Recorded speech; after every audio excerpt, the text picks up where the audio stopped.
ಅಪ್ಪಣ್ಣಾಚಾರ್ಯ ಏನ್ ಮಾಡ್ತಾರೆ, ಉಗ್ರ ನರಸಿಂಹ ಸ್ವಾಮಿ ಪೂಜೆ ಅಭಿಷೇಕ ಮಾಡಿ ಇಲ್ಲಿ ಆಂಜನೇಯ ಸ್ವಾಮಿ ಕಾಣ್ತಾ ಇದೆಯಾ, ಇದೇ ಆಂಜನೇಯ ಸ್ವಾಮಿ ಅಪ್ಪಣ್ಣಾಚಾರ್ಯ ಪೂಜೆ ಮಾಡಿ ಅಭಿಷೇಕ ಮಾಡಿರ್ತಕ್ಕಂಥ ತೀರ್ಥ ಅಪ್ಪಣ್ಣಾಚಾರ್ಯಗೆ ಪ್ರೋಕ್ಷಣೆ ಮಾಡ್ತಾ ಇದ್ರು. ಬಿಸಿ ಬಿಸಿಯಾಗಿ ಅನ್ನ ಆಗ್ತಾ ಇತ್ತು.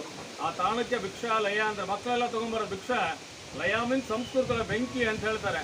ರಾಘವೇಂದ್ರ ಸ್ವಾಮಿ ಅವರು ಇಲ್ಲಿ ಬಂದು 13 ವರ್ಷಗಳ ಕಾಲ ಇಲ್ಲೇ ಇದ್ರು ಅಪ್ಪಣ್ಣಾಚಾರ್ಯ ಜೊತೆಯಲ್ಲೇ. ಆ 13 ವರ್ಷ ಇದ್ದ ಕಾಲದಲ್ಲಿ ಈ ಬೃಂದಾವನ ಕಾಣ್ತಾ ಇದೆ ನಿಮಗೆ. ಈ ಜಾಗದಲ್ಲಿ ಸಾಕ್ಷಾತ್ ರಾಯರ ಕೂತ್ಕೊಂಡ್ಬಿಟ್ಟು 13 ವರ್ಷಗಳ ಕಾಲ ಹೋಮ ಜಪ ತಪ ಮಾಡ್ತಕ್ಕಂಥ ಸ್ಥಳ. ಇದಕ್ಕೊಂದು ಮಾಮೂಲಿ ಜಾಗ ಅನ್ಕೋಬೇಡಿ, ತುಂಬಾ ಜಾಗೃತವಾದ ಸ್ಥಳ ಇದು. ಈ ನೀವು ನೋಡ್ತಕ್ಕಂಥ ಬೃಂದಾವನ ಅಪ್ಪಣ್ಣಾಚಾರ್ಯ ಬೃಂದಾವನ ಅಲ್ಲ, ಇದು ಅಪ್ಪಣ್ಣಾಚಾರ್ಯ ಪ್ರತಿಷ್ಠಾಪನೆ ಮಾಡಿದ ರಾಘವೇಂದ್ರ ಸ್ವಾಮಿ ಅವರ ಪ್ರಥಮ ಏಕಶಿಲಾ ಬೃಂದಾವನ. ಇವತ್ತಿಗೂ ಬೆಳಗ್ಗೆ 4:15 ಸುಮಾರು ಅಪ್ಪಣ್ಣಾಚಾರ್ಯ ಮತ್ತು ರಾಯರು ಇಲ್ಲಿ ಬಂದು ಇವನ್ ಟುಡೇ ಬಂದು ಸ್ನಾನ ಮಾಡಿ ಹೋಗ್ತಾರೆ ಅಂತ ಪ್ರತೀತಿ ಇದೆ.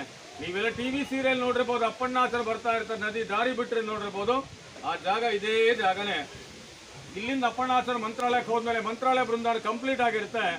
ಆ ಬೃಂದಾವನದ ಕ್ಷಣವೇ ಅಪ್ಪಣ್ಣಾಚಾರ್ಯ ಮೂರ್ಛೋ ಕೆಳಗಡೆ ಬೀಳ್ತಾರೆ. ಆಗ ರಾಯರು ಬೃಂದಾವನ ಒಳಗಿಂದ ಹೇಳ್ತಾರೆ, ಅಪ್ಪಣ್ಣ ಪ್ರತಿನಿತ್ಯ ನನ್ನ ದರ್ಶನಕ್ಕೆ ಮಂತ್ರಾಲಯಕ್ಕೆ ಬರಬೇಡ, ನಾನು 13 ವರ್ಷಗಳ ಕಾಲ ಇಲ್ಲಿ ಕೂತ್ಕೊಂಡು ಹೋಮ ಜಪ ತಪ ಮಾಡ್ತಾ ಇದ್ದು ಬಿಚ್ಚಲಿ ಒಳಗೆ.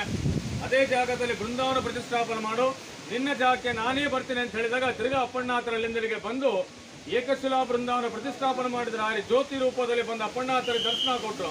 ರಾಯರಿಗೆ ಪ್ರತಿನಿತ್ಯ ಊಟ ಮಾಡೋ ಸಮಯದಲ್ಲಿ ಕಡ್ಲಿಬೇಳೆ ಚಟ್ನಿ ಮತ್ತೆ ಮಸ್ತಿ ಕಡು ಬಂದರೆ ತುಂಬಾ ಇಷ್ಟ. ಅಪ್ಪಣ್ಣಾಚಾರ್ಯ ಕೂತು ರುಬ್ಬುತ್ತಾ ಇದ್ರ ನ್ಯೂಸ್ ಒಳಕಲ್ಲ ರುಬ್ಕೊಂಡು ಮೇಲಿದೆ, ಹೋಗ್ತಾ ನೋಡ್ಕೊಂಡು ಹೋಗ್ಬೋದಿಲ್ಲ. ನಿಮ್ಗೆ ಇನ್ನೊಂದು ಸ್ಪೆಷಲ್ ಅಂದ್ರೆ ಇಲ್ಲಿ ಅಪ್ಪಣ್ಣಾಚಾರ್ಯ ವಂಶಸ್ಥರು ಈಗೂ ಇದ್ದಾರೆ. ಅವ್ರ ಅಷ್ಟೋತ್ತರ ಶತಸೇವಾ ಪ್ರತಿನಿತ್ಯ ಬಂದಂತ ಭಕ್ತರಿಗೆ ಅನ್ನದಾನ ಮಾಡ್ತಾರೆ. ಪ್ರತಿನಿತ್ಯ 1,000 ರಿಂದ 2,000 ಅನ್ನದಾನ ಆಗುತ್ತೆ.